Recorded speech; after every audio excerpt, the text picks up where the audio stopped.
Hey everyone, today we have Johnny from Grayskull Analytics, correct? Yep, Johnny absolutely. from Grayskull. I've got to say, I have to mention Grayskull Analytics, not to give you the plug, but that as well, even though it's a small plug. I love the name because when I first saw it, I was like Grayskull Analytics because I have the power. I have the Power BI.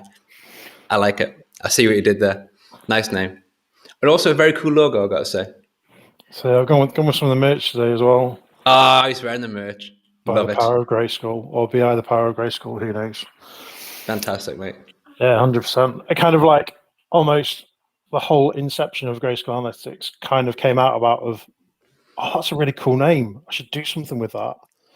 And Yeah. then having come up with a really cool name, the logo was done by a tattoo artist. So a guy who Oh, goes to really? tattoos, and especially with the pandemic and tattoo studios being closed in the UK, he wasn't able to work and earn any money. And I was like, oh, I need a logo doing. I want something that's kind of like a little bit of me, like That's very not cool. not just something that is corporate, but is almost kind of like right, something a bit punk rock, as it were. And Yeah, so yeah. got in touch with him. So I said, fancy doing a bit of graphic design work. So it was a bit of good opportunity to throw a bit of money his way when he couldn't really work, and it came out mint as well. Because at first it was just like, I just want a school that's grey. And he Hmm. was like, oh well, what's the business about? I was like, oh, it's sort of analytics and whatnot. And yeah, he Very cool. pulled out Yeah, the I goods. like that you got some like grafts into the teeth and stuff. And that looks pretty cool. Like I love Yeah, it. totally. The king So of yeah, swag. he's a good I guy. think just to get the chat on there as well, get the chat overlay, which I like to do. But this is Emily at the moment. Bernard, I think we started the conversation a little bit early, but it's okay. Sorry, Bernard. You seem to be confused there. But yeah, we were talking just about the logo. Nothing missed. All good. So basically, for me, when I think of you, mate, I think of stuff like, well, actually, first and foremost, something I know almost nothing about, which is paginated reports. I always find paginated reports quite an interesting thing because I think when it's called if the paginated report, it's called the report builder or something, right? Yeah, Yeah, as I a think I report. opened it for the first time. Yeah, I opened it for the first time, and then I tried. I was kind of like, "This is not was that what I was expecting at all." The experience was very, very different.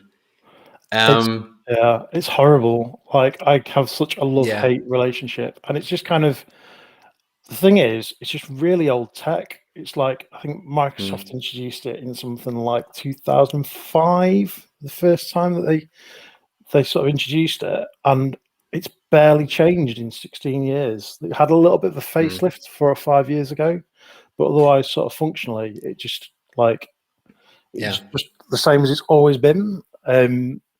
And yeah, it's horrible to use, but like back in the day, mm, it was more targeted as like IT professionals, and it was just like for a while that was my day job, just doing paginated reports.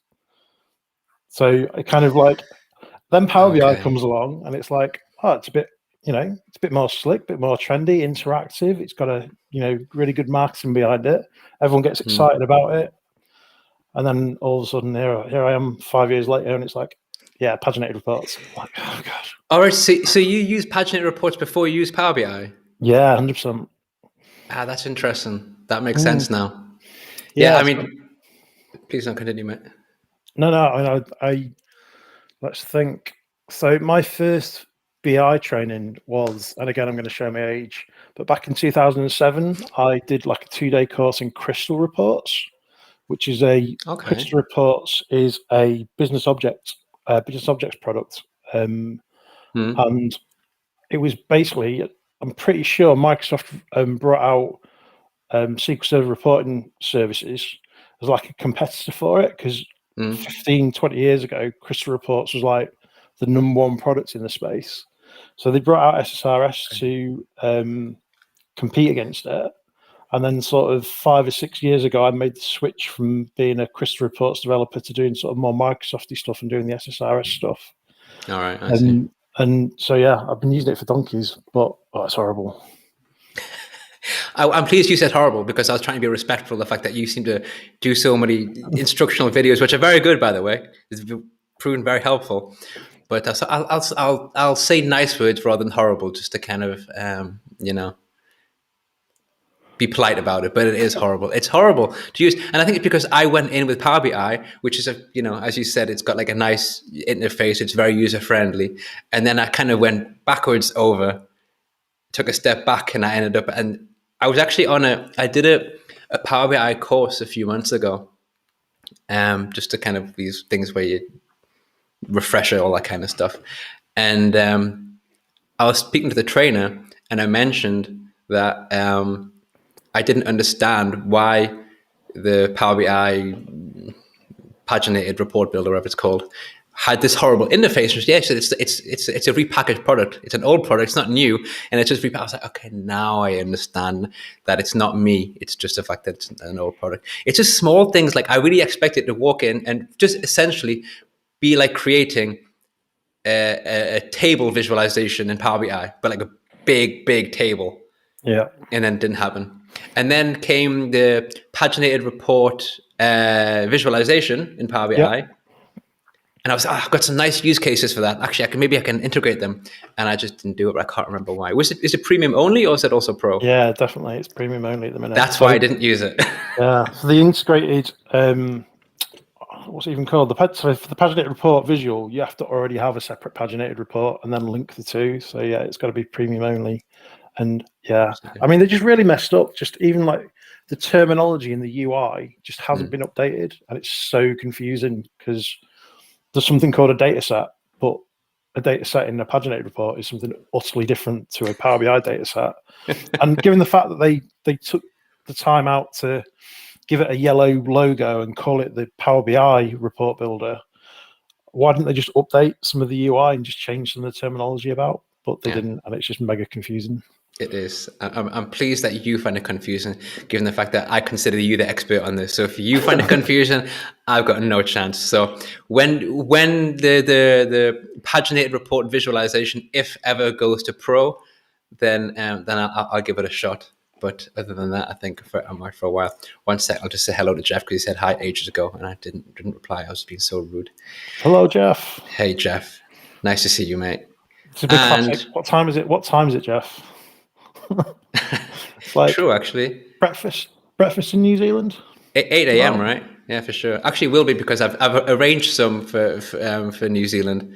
Actually, Jeff's on in a couple of weeks, so he'll be. I'm getting good at time zones. I know we're 21 CEST, so European time is 8 o'clock in the morning for New Zealand. So it's like breakfast. It's like a breakfast show, you know. Good stuff. Good morning. Yeah. Good morning with Ben and Jeff. Good. I like that. It's good.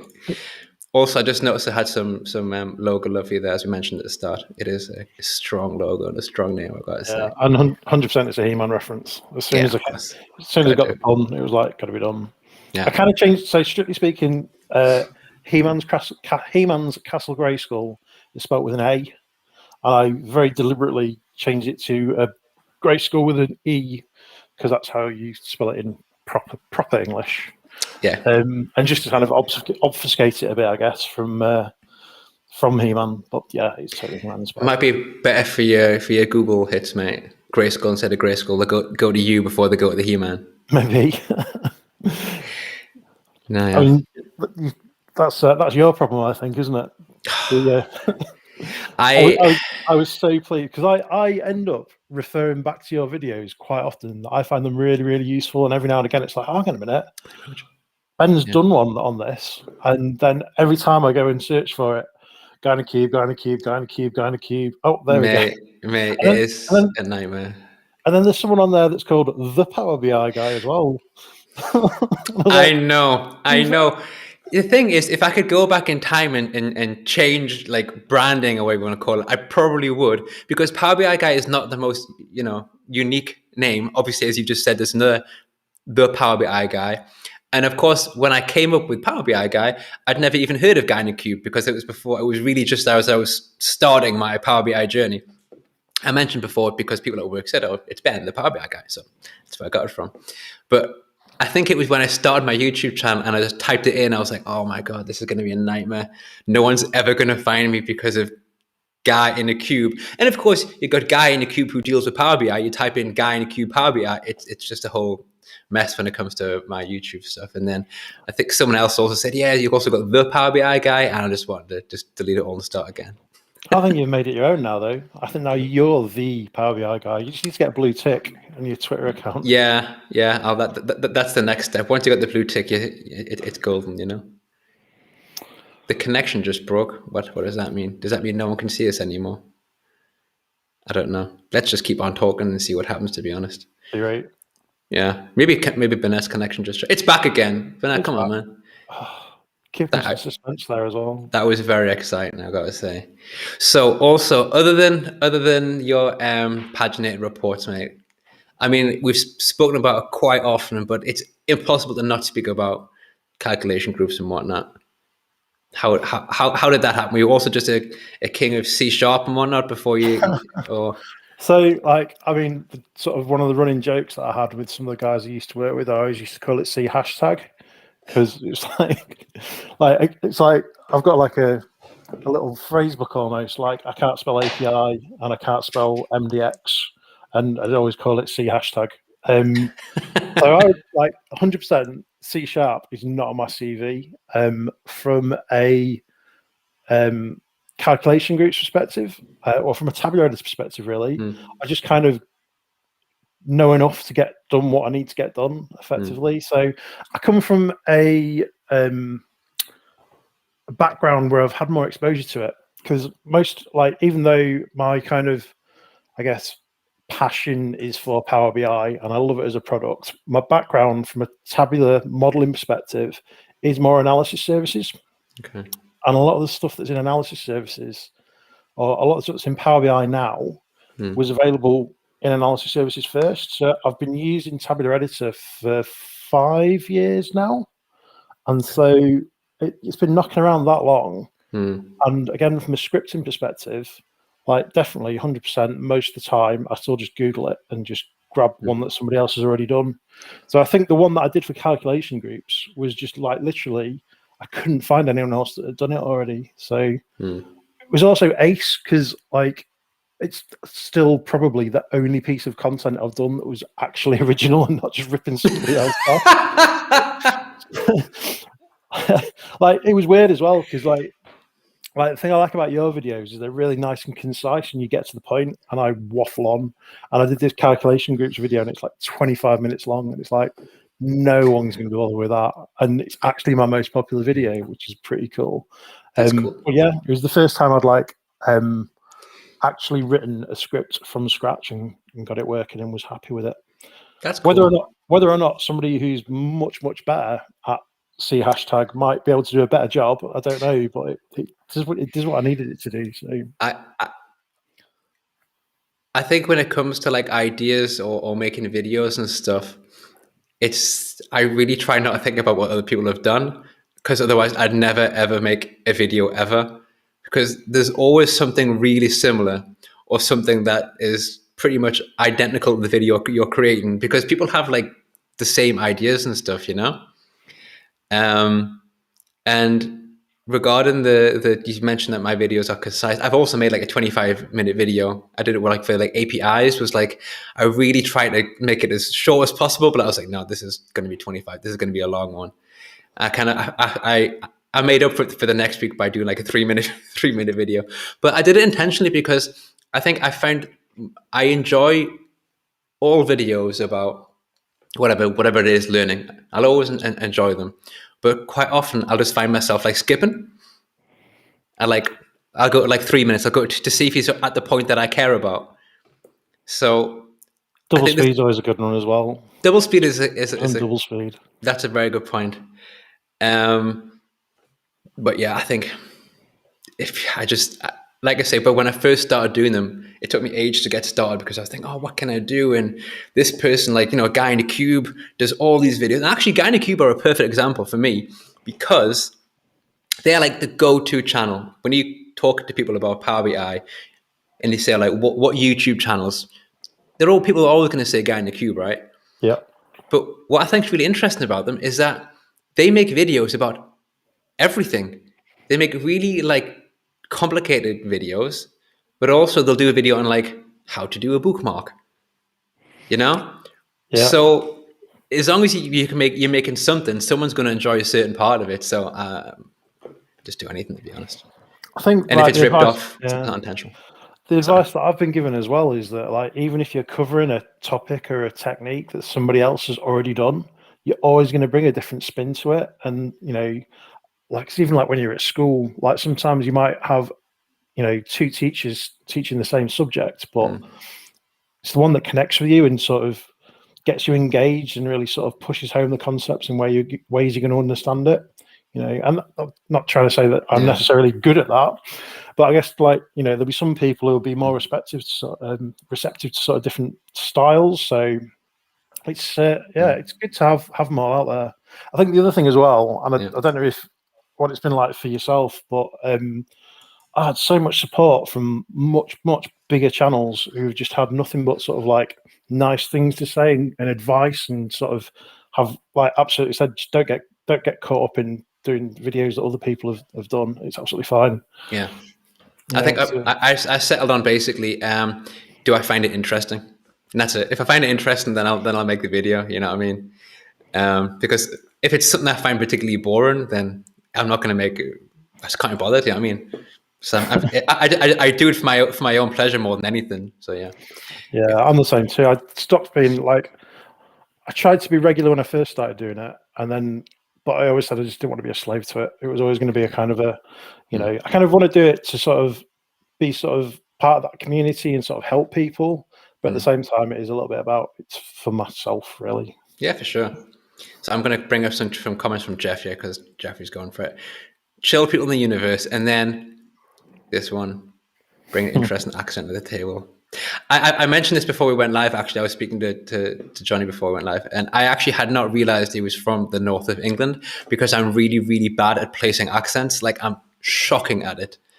Now, I can get someone else from my hometown, which is Whitley Bay near Newcastle, and I just wouldn't. They would ask me where they're from, and I just wouldn't know. I'm like tone deaf in every single way.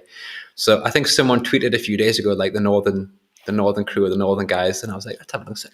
Johnny's from Preston, which is the north of Yeah. England. Or if I'm going to be really strict about it, I'm sorry to be an ass, which I am sometimes. I think it's because people are so obsessed with like saying where the north is. I'm pretty sure for me, the northern line comes too far down sometimes, to be quite honest. You know what I mean?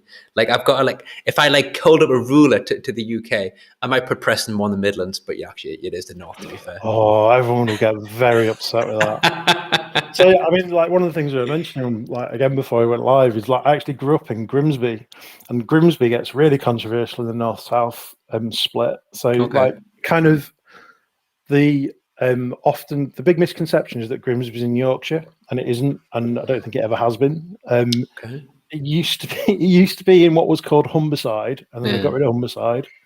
It's currently in Lincolnshire. And at that point, you like very much get into the sort of realms of like, oh well, Lincolnshire probably is like a bit more Midlands, really, kind of like borders sort of Nottinghamshire type thing. Yeah. And like, but people from Grimsby are like, no, we're northern. I got to pretend there's a comment because if it had been a few years ago when I was posting about this live session, I probably would have done something really annoying, like winter is Winter's coming. coming. Sorry, mate. I mean, you probably would have blocked and reported me, which would have been legitimate. But now we've got the King in the North, Johnny Winter. We've got so many Game of Thrones references going on that, yeah, I just have to highlight that. So, John, When I moved jobs a few years back, the team I was working in created a dashboard that was winter is leaving. and, very good. and I had a big countdown to the day that I left. And then it transpired that the team I was joining, having switched companies, had done exactly the same, but with a winter is coming countdown. Classic. Love it. We probably would have been in like the height of Game of Thrones mania at the time, sort of looking Yeah. sort of 3 or 4 years back. I'm gonna. I've got a. It's a fair question. Do you find time to do the video? I noticed about Casper and his going audio only. I don't. I have find difficulty to get time to do anything. Like I don't find the video any much more time consuming than the audio. I mean, it does take longer, obviously. But no, I enjoy it. I think that's what I was saying before. If you enjoy it, then it's not a big deal. But I can understand that if you did audio only, it would be a faster process because there's less things you have to edit and all that kind of stuff. I'm not I sure what you mean, think. I haven't put out a video for a month now because I'm struggling for time. I think a large part of that, so a big motivation for me starting doing my channel was being locked down in the pandemic and having nothing better to do. Yeah. So I was kind of I was working in a job at the time that I really wasn't enjoying, and like just had loads of spare time because you couldn't go anywhere and do anything. So like early days, yeah, I got loads done. And then sort of since the world started to open back up a little bit more, I've definitely struggled for time. You know, we've got things like I'm at a wedding next weekend. I'm going to visit family this weekend. The weekend before, I was on a stag do for the guy whose wedding it's going to be. Yeah. And all of a sudden, it's like, oh crumbs, I am struggling to fit it in. Yeah. I think the flip side of that though is when I started doing it, to do a video took me forever, whereas now kind of a little bit better drilled in terms of kind of editing process and being a bit better at being concise in terms of getting the recording done in the first place and being a bit more familiar with my editing software and things like that as well. So I find that I probably record every video 3 times before I'm happy with it. yeah. Yeah, it's really irritating for me, but I'll always like, I'll find myself, I'll be sitting there, I'll get myself right in front of the camera, and then of course do this thing like, hello. Oh, I hate that. No, it's rubbish. Like you can't say that. Like, so this video, like, oh, it's, what are you talking about, you idiot? And I've got like probably a big 10-minute video of me just like swearing at myself and saying that was stupid and start again. And I think the last video that I made, I completely finished it, and then just before when I actually watched it before I published it, I realized I made a mistake in it, and I couldn't edit it out. Couldn't. Oh no. So I had to go back from the entire thing. I was not happy about that at all. So what I tend to do is I tend to write myself a script, and definitely when I record it, I don't sit there and read my script, but I've always written a script first, so then loosely stick to it. Yeah. And then the other thing that I do is I tend to like almost record them in scenes. So I like do a right, scene 1. These are the things that I'm going to cover, and I'll do a take, and then if I'm not happy, I'll go back and do scene 1 again. Okay. That type of thing, and then piece it all together at the end. So. But I mean, even then, I've started being a little bit more slack in terms of not so much almost doing it in one take, but then just like editing out afterwards anything when it pauses, and ums and ahs and all that kind of stuff. Whereas I used to like be sort of a bit more right. Scene 1, action. Yeah. I think that the thing that frustrates me sometimes is when I'm talking, and I like to gesticulate when I'm talking. I'll do one of these where I hit the microphone thing, get that annoying noise that I maybe just heard there. That's a nightmare. How do you find the topic for a video? From your work, helping others, Google search? Normally from my work, actually. I'll be like at work doing something, and I'll find an issue that I need to fix, or someone has a requirement from a report that I'm building. And I think the classic one of that was I did a video, I don't know when, basically about the changing the values of a drill through. Like how if you have a drill through page, how can you change what you drilled through to, and all this type of stuff. And that was just a request through one of my colleagues. And just when I'm tinkering and I have a play around report, which is like for fantasy football. And I just spend the entire time in that just like playing around and trying new things. And if something is like, oh, that's interesting, then I'll make a video. So when I started, I was in this job that I was hating, where basically I only started in January, and by sort of 3 or 4 weeks in, it was like, yeah, I don't like it here. And they sold me this dream of like, you're coming in and you've got all this great analysis services and tabular modeling experience and Power BI, and the job sounded amazing. And then I got there and it was just doing really, really boring data integration work. And it wasn't even business intelligence data integration. Yeah. What's Jeff on? Jeff on what is Jeff on for breakfast? Well, I'm just trying to bring up his comment. Jeff, he just wakes up with this energy, See, this is why. I mean, this is like a pun king or something. I'm not sure. Basically, I'm looking forward to a couple of weeks where Jeff's going to be there. This because it's going to be just a prime show. But Jeff's just been Jeff, man. Good stuff. What was I saying before I got distracted by Jeff? Something So yeah. I was doing this horrible data integration role when I was supposed to be doing like more of an analytics role. And so from a work perspective, kind of I started the channel so that I could actually do some Power BI work. So at the time, that kind of, you've come up with a problem at work and you need to try and solve it for a video theme. I didn't really have that, to be honest. I just kind of like just went with stuff that I thought I'd be interested in at first. I think when Paginated reports, so I think when PPU went live, and all of a sudden people started being a bit more interested in Paginated reports, I got quite a bit of encouragement from Alex Powers. Okay, yeah. So, and he was like, "There's not really any content on it out there. You should totally do that."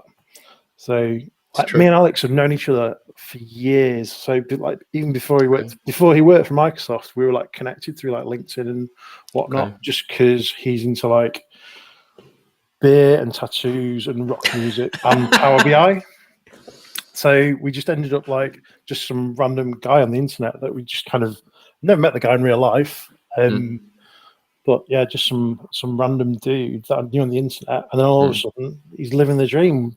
Got a job with Microsoft, and now he's had a promotion to the cat team as well. So yeah, the Paginated report stuff was like really, really heavily sort of what's the word? His kind of influence and him sort of prompting me to go down that path. And then by the time I got to the end of that series, I'd managed to leave the terrible job I was doing, started my new job, which is Ace. And I am now working with Power BI pretty much daily. And I get to do the kind of stuff that you sort of say now, where it's kind of like you come up with a really difficult problem at work. And it's like, cool, that'll make a good video. Yeah, exactly. Actually, just want to put this comment on. It kind of plays into what you're talking about and what I mentioned as well. I'm not sure if the person's for me is referring to my videos or your videos, but I think that makes sense. Most videos indicate a highlight or shortcoming, because that's a lot of what the work is. It's like was like workarounds, right? Say, oh, you can't do this, then let's find out a way to do it. And I think that's because we've both kind of said we kind of do something that we find interesting. A lot of the interesting stuff is, for me, finding a workaround or a better way of another workaround. Yeah, I mean, to be honest, you could do a video about infinite number of things. I mean, you can't have too many videos on one subject. But if it's someone who just knows your channel and doesn't really watch a lot of other channels, then why not do a video on like what is sum, what is calculate, what's filter, all this type of stuff. But for time wise, it just if you can't do like a video like every other day, it just makes sense to kind of stick with what you find interesting, which is why you find this comes up quite often, because it is just a workaround. I had an idea for a video today, and it was more inspired by seeing some comments on Twitter and people swearing at the complexity of rank X. Everyone's like, "Oh, rank X is a real pain." It was like, "Oh, well, maybe you should do like a video that like breaks it down and explains it really easily." There's a slight flaw in my plan though. I'll never use it. Like, I've been DAXing for like 4 or 5 years. I think I've used rank X maybe once ever. So I'd have to learn it. I'd have to learn it before I could feed back on it. 1 second, we'll say goodbye to Christopher. Yeah, cheers, Christopher. Thanks for joining, mate. 1 second. My wife's calling me. I'm just going to hang that up. Sorry about that. Does she not know you're live streaming? She does, but it's okay. What was I saying? Sorry, what was I talking about before I got interrupted by my wife? Actually, rank X, I use rank X quite often, I got to say. Have you done a rank X video? No, I haven't. I was thinking about doing short videos about DAX, but then I think, is my DAX good enough? Is my DAX good enough? But I mean, for simple stuff like, some rank X, or like explaining what they are and how to use them. Yeah. I think it's because, whether it's wrong or not, I use them a lot for my FPL report when I was building up lots of like dynamic top ends, Yeah. And for that, I was using rank X. I did one video using rank X, not about rank X, because it was basically about how to use rank X by a different value. So usually you use rank X and you rank it against itself, but how to rank it against something else or something, I don't know. And that's what the video did. But it wasn't really explaining rank X, it was just using rank X. I mean, I don't think I've done any DAX videos because ultimately it's like never going to do a DAX videos because the Italians. It's like I'm not worthy. So, but I keep tempted. But I mean, like you sort of saying, is your DAX good enough? It's not going to be the worst out there, Yeah, definitely. I almost got into an internet argument with a guy today because it was just like, no, your DAX is wrong. yeah. And it was just like I've got to put it in there because he was doing a divide function, and I'll put what he done. It was like let's think, what was it? See if anybody can spot the problem with this. Just gonna comment. We all have to look it up, look everything up. That's what we do. Google it, then do it. So he wanted to show like margin percentage, and I'll stick it in the chat. And this was his DAX for it, and I was trying to tell him that no, that's wrong. Yeah. It gives the right answer, but it was like, what have you done? You've just nested a divide inside a divide function, and you're literally just dividing the result by 1.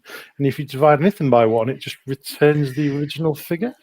And then he was like, and then you've got to multiply it by 100 to make it a percentage. It was like, no, you don't. You just keep it as a decimal and format it as a percentage. Yeah, actually, the whole times by 100 thing is just the worst. But yeah, actually, interesting.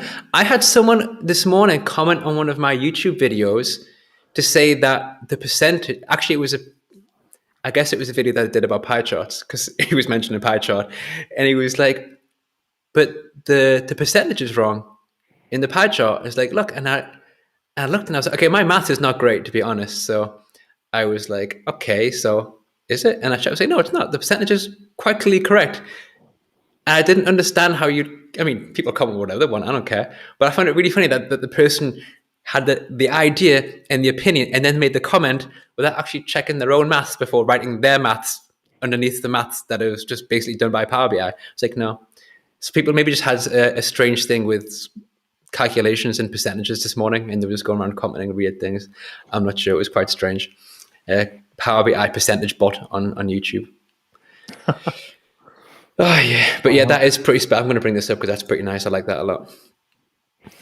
He just wouldn't have it. He like made some argument. So it was part of the like. I don't really want to like start some kind of beef with other YouTubers, but No, man, some guy who's set up his own YouTube channel, and that was on it. And like I watched it. He posted it on Reddit, and I watched it, and I was just like, yeah, that's wrong. You've done that wrong. And then he was like, oh no. What did he start going on about? He was like, oh yeah, but in my day job, I work implementing Power BI solutions at large corporations that you'll have heard of. I was just like, still wrong. Yeah. didn't ask for your credentials. It's just your DAX is rubbish. Yeah, this is, to be fair, that reasonable. But I think one of my fears is, I mentioned this before, is to post a video, and then people will come back and say, yeah, this is all wrong. The video that you've made makes no sense. And these are like, here's like 10 better ways of doing what you suggested. That for me is just like the ultimate, well, not the ultimate fear, but when it comes to, putting on YouTube videos, that is up there. Yeah. Because I like that collaborative nature sometimes, to be fair though. Like sometimes that sort of stick something in a video and then somebody has some feedback that sort of says, oh, actually, have you tried it doing this way instead? And it's like, oh, well, that's even better. That's great. But yeah, they're kind of getting it utterly wrong. Oh, yeah, there is always that fair. But I guess I stick in my lane. I only do stuff that I know I'm comfortable with to an extent. I mean, you're right. I mean, to be corrected and to say like, okay, actually, this might be better. That this is fine. And I completely agree. I also want to learn from the stuff that I'm doing, but just the thought of actually getting it completely wrong, just generally a terrible idea. That's always a concern, which is probably why I stay from DAX videos. But as long as your day job is implementing like Power BI solutions for large corporations that everybody will have heard of, then it's fine. That everyone will have heard of. That's the important part, right? If it's a small company that no one's heard of, that makes it irrelevant. It has to be a large company that you will have heard of. 100%. Oh man, I gotta say, go on. And I was going to say for DAX videos, I think someone, a couple of people mentioned before, certainly Bernat, and maybe you also said it. For creating DAX videos, I do think that obviously I'm never ever going to say anything other than, obviously SQL are the gold standard because they create amazing videos. I do think, though, there's been like a gap maybe of explaining them in a really, really basic way. Because for SQL BI, I think they sometimes go in at like a high level. So if you're completely new, I think sometimes the information that they put on could be potentially be overwhelming. So to have a video that says this is sum and this is what it does, and like just show could be make sense. Yeah, no, definitely. They are operating at such a level, and I guess they kind of want to keep some of their content fresh as well. And definitely, kind of, you watch it and it's like, whoa, this is Yeah, mind-boggling. I it's quite enjoy amazing. some of their unplugged ones because on their unplugged ones, completely unedited.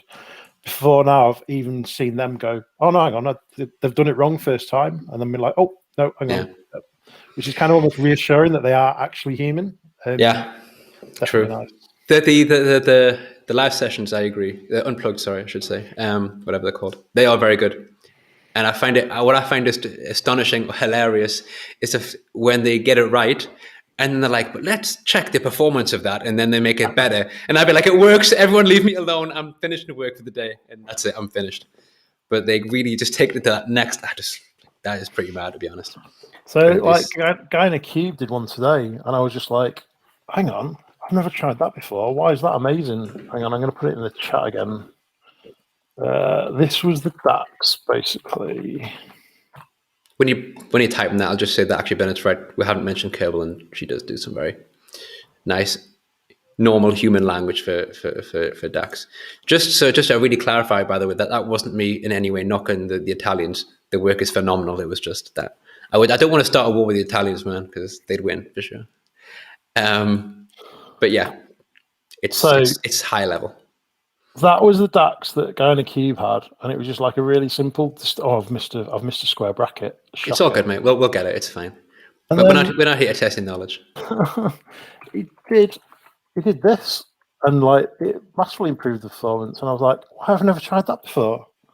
And he like with something like cut I the haven't performance in 3.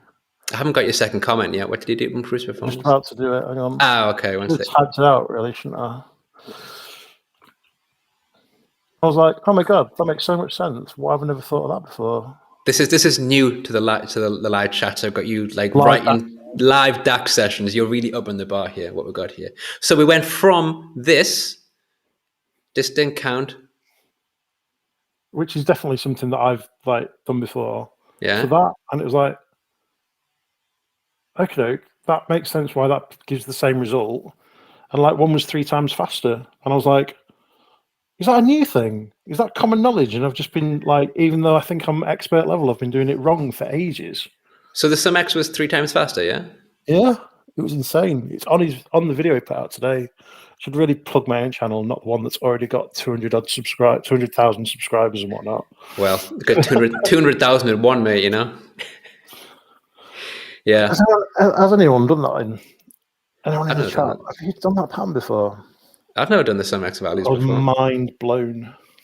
Yeah, I'm pretty blown. I would never even. No. I understand why it works as well. It was like, if that's so much faster, then why doesn't like the engine just be clever enough to? Why doesn't the engine just be clever enough to pass a distinct count as that syntax instead? Yeah, I just brought Kerry's message on the because she says no, but also just highlighting the fact that she's here. Hey, Kerry, nice to see you again. Yeah, no, I would never even thought to do that. But this is I think when it comes to DAX, I'm not at all experimental. I just like do what I know works. And if it works, I'll continue to do that until someone says this one's better. So now I can, so, okay, that's better. So I can do that now.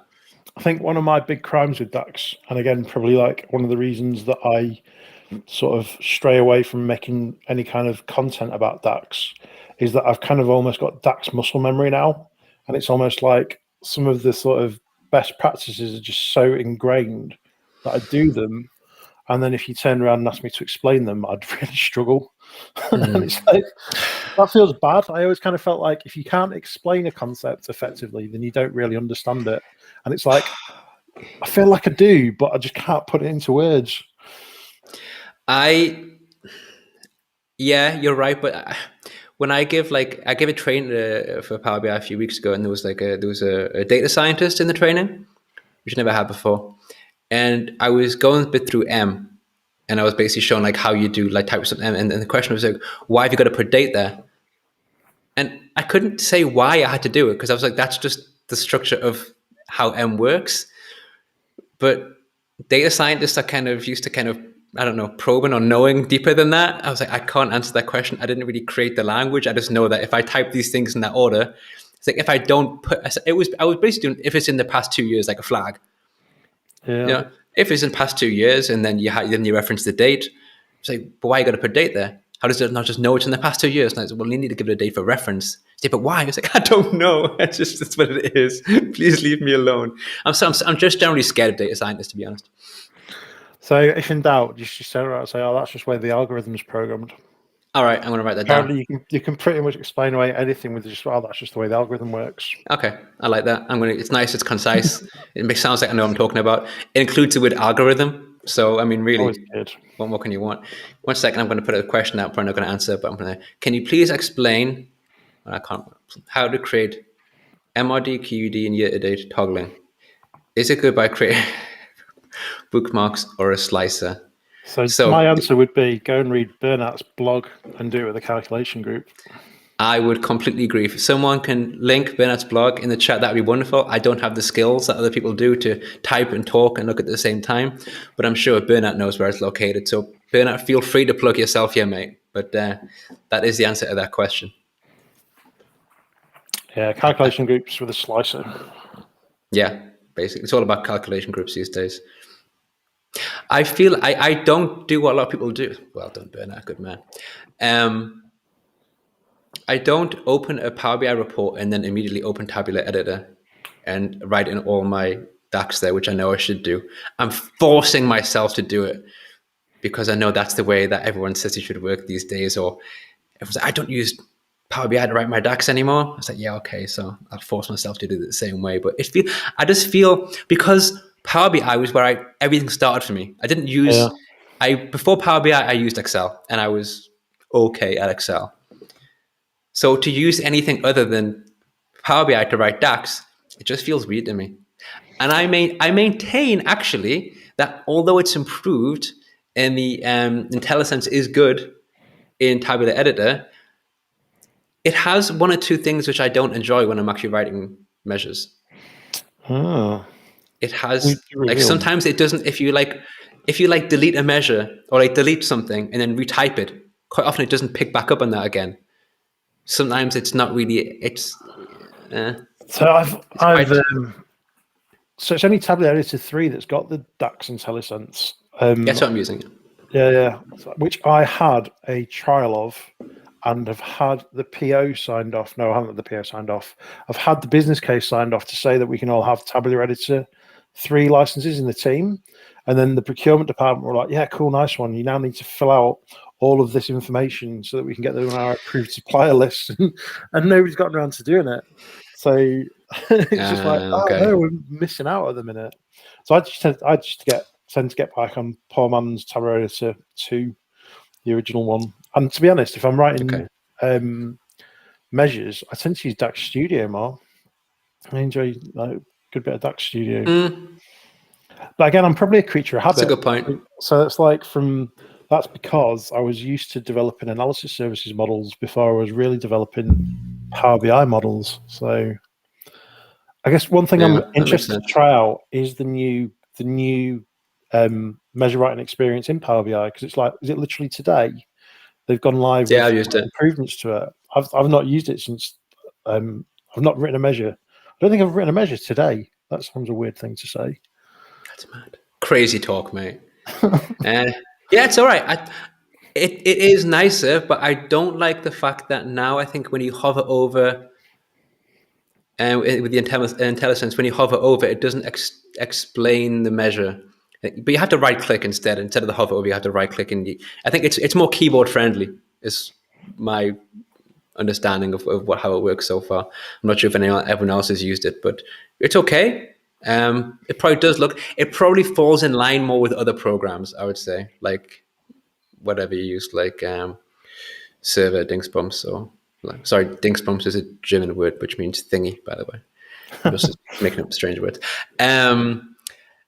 Yeah, but it's okay. Nothing to write home about. I checked some of the updates for this month's Power BI, and I was like, okay, nothing that I'm too excited about. No intelligence update. I've got Maybe no, better. yeah, which I'm, as you know, I'm waiting for, and I've got no automatically generated page navigation buttons, which I'm also excited about at some point soon. They must be dropping pretty soon. I hope so. I hope So, so. it's Ignite in 2 weeks' time, 3 weeks' time, Microsoft Ignite, and there's normally a big round of announcements from Power BI there. And I'm sure, weren't there like enhanced bookmark navigation stuff? Yeah. I'm sure that was announced at the last Ignite. So it can be strange if they get to the next one and they've still not managed to deliver on the stuff they announced last time around. It happens. We have to wait patiently, you know. But actually, it's quite cool. I have, I forget when in November. I think it's the second Thursday of November. Have Amanda Rivera. Oh, cool. She'll be on this Connect Live thing. So Oh, what big dogs. yeah. So I'm excited about that. So if anything new is being released, I'm sure we'll have plenty to talk about. It'd be quite cool.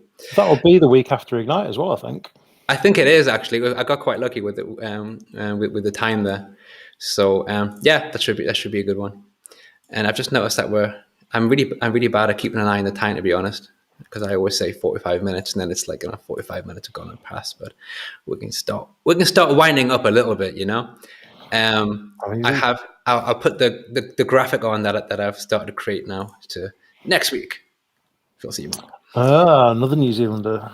I actually have. Look, sorry, my face covered you there. I do apologize. That's right. We have a double whammy of New Zealanders. We have Phil Seawark, and then we have the great Jeff Weir,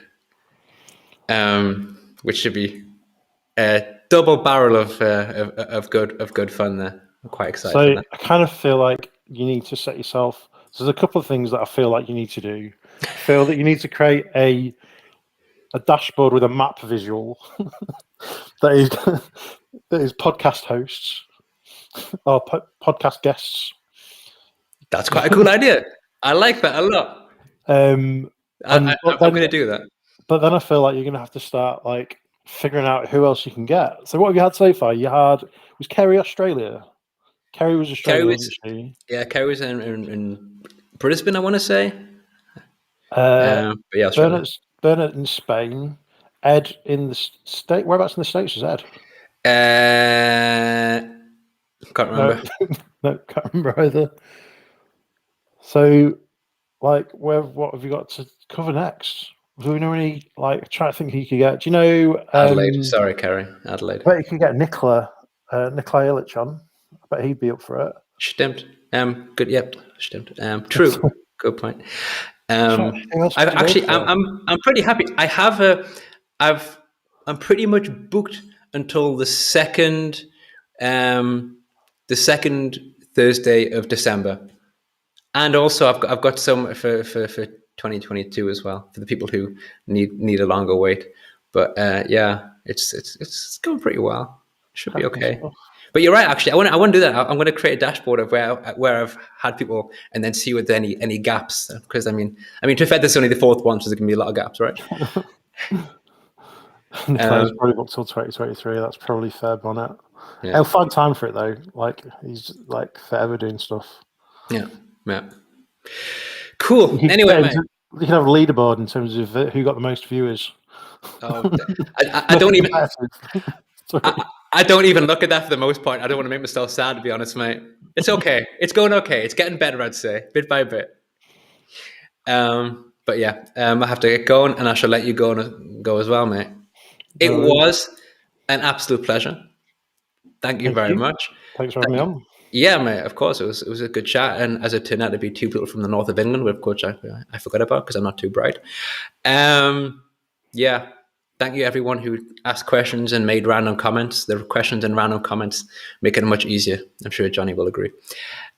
And I shall be on here again next week. And I think, at the same time with Phil Seamark. So See Take you all care. then. And thanks, everyone. And goodbye.